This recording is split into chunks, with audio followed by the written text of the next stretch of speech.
Two quick things to mention are that this technique will work in any DAW, really doesn't matter which one you use. And the second thing is please listen in headphones or speakers, because if you're just listening on your phone or laptop, it's going to be really difficult to get a lot out of this tutorial. So let's get straight into it. Part one, I said, was finding out what the problem is in your mix. And for this, we're going to head to your master channel, and you're going to load an EQ, could be really any EQ at all, parametric EQ. Also, there's this free plugin called Span, which is really useful as well, recommending download that, and I'll show you how to use it in just a second. The song I'm showing in this tutorial is our song that's called Nothing to Lose, and I've deliberately left one of the tracks unmixed and really muddy, so we're going to identify what the problem is and then find that specific track. With the EQ that you've loaded, we're going to take one of the bands and we're just going to lower it down about 5 or 6 dB, so don't be too shy but don't go too crazy with it.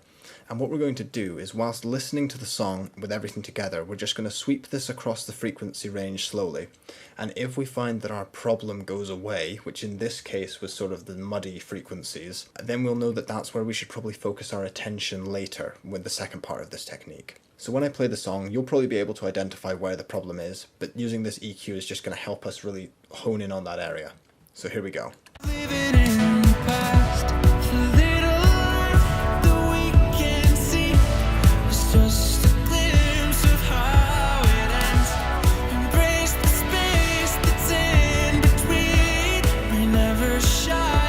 And I think it's safe to say from that our problem lies where you'd expect it to, somewhere between probably 80 and 150 hertz. It's very commonplace for sort of muddy frequencies to lie. But we don't want to simply fix this by removing those frequencies on the master, because then everything else that's good in that frequency range is also going to suffer and be reduced in volume too. So once we've found the problem, we can just turn off the EQ and not worry about it. If you didn't find the problem, then this is where Span is particularly helpful. So this is a frequency analyzer, and it will show you the whole spectrum of frequencies, but if you hold Control and left click, you can solo in on just one frequency band, and I'll show you what this sounds like.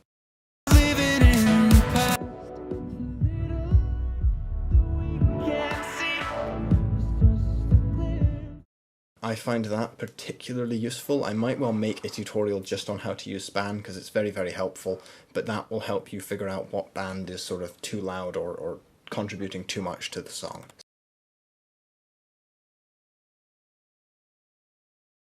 Hello and welcome back to another video. I'm going to try and keep this video pretty short. I'm just going to show a simple stereo widening trick that can be used to add a lot more clarity and sort of focus to an element in your mix. In this case, I'm demonstrating it on our new song that's called Right Here. There is a Rhodes piano patch which is in mono, and there's also a mono vocal during the verse, and the two elements sort of step on top of each other a little bit, and even though I've tried to separate them with EQ and compression, I didn't really feel that I was getting far enough. So I'm going to show you the section just here, and we're listening for that Rhodes piano and the vocals, sort of just getting in the way of each other sometimes. Falling, don't know where we're going, but it's alright. Gliding, drowning out the darkness with our light.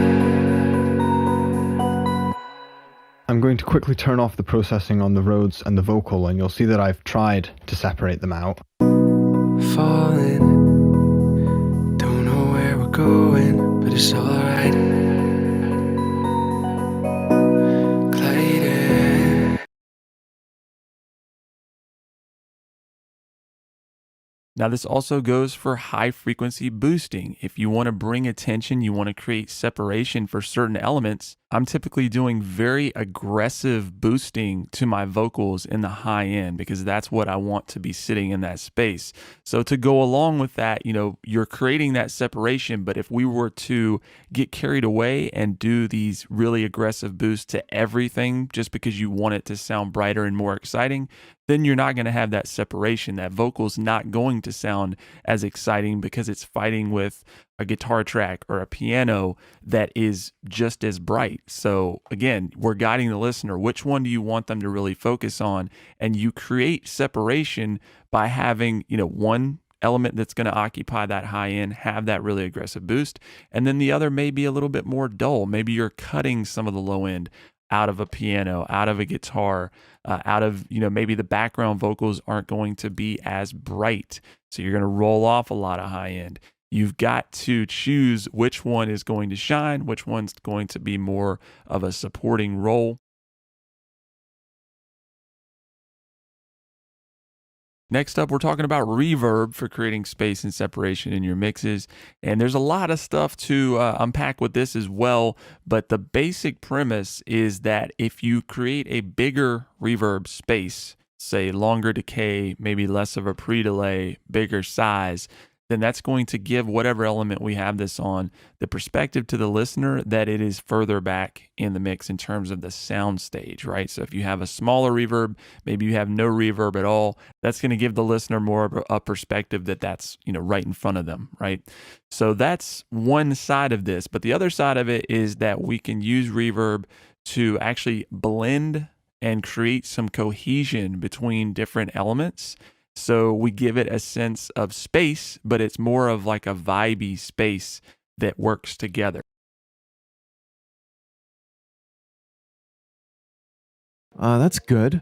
But here's I don't know, it just still feels too cluttered, too busy. So one way we could also fix that is just by slowing things down, taking a little breather. So let's just try. I'm just gonna take the BPM here. Let's just relax, okay? Spend some quality time with your family. Okay, here we go.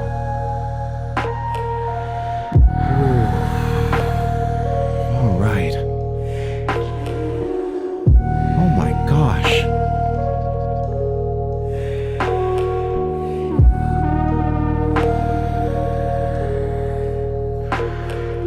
All right, let's see what Gerald can do about this.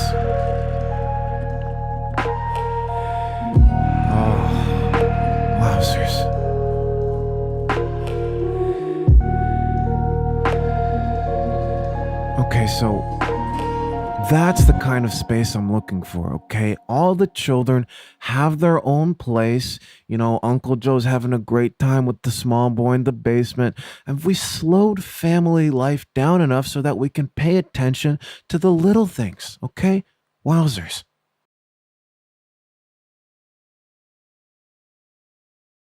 Mixing tip number 10 is to use good reference tracks.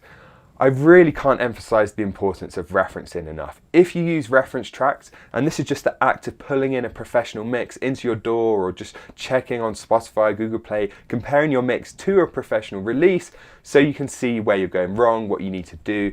And when you're doing this, make sure you use 3 or 4 different tracks. You don't want to just use one because then it feels like you're trying to copy it. Use a few in a similar genre and just listen to specific areas of your mix. Focus on the low end. Does my mix have too much low end or not? Okay, adjust. Top end, does it have too much top end? How loud should the snare be? Let's listen to the references. How should I put space around the vocal? Should it be more reverb or more delay? Check your references. It's the shortcut. It's almost like cheating. And if you're not doing this already, start doing it right away. Mixing tip number 11 is to mix in mono for the majority of your mix. And what this helps you to do is really create separation with volume balancing and EQ and automation rather than relying on panning. So you have to create space for the vocal in the mix. You have to create space for the kick and the bass. You have to get that relationship really working. You have to make sure there's the snare sticking through without fighting the guitars. All of this stuff you have to do with volume and EQ. And then at the end, towards the end of the mix, once you've pretty much finished and you're getting to the point where it's like, okay, now I need to start applying effects, checking the other sections, applying automation, that's when you start panning. And then it just opens up the whole mix because it's already sounding really clear and separate. And then when you add panning and use LCR panning or 50-50 panning where you're doing hard left, center or hard right and maybe in between, then it really opens up the mix. Now to do this, there's normally a plugin in every DAW that has a mono switch on it that you can put on your master fader, on your stereo output, your mix bus. In Logic, it's the gain plugin, it's got a mono switch on it. Most DAWs have a kind of plugin like that. You can just put on your master fader and engage it to go to mono and then bypass it to go back to stereo.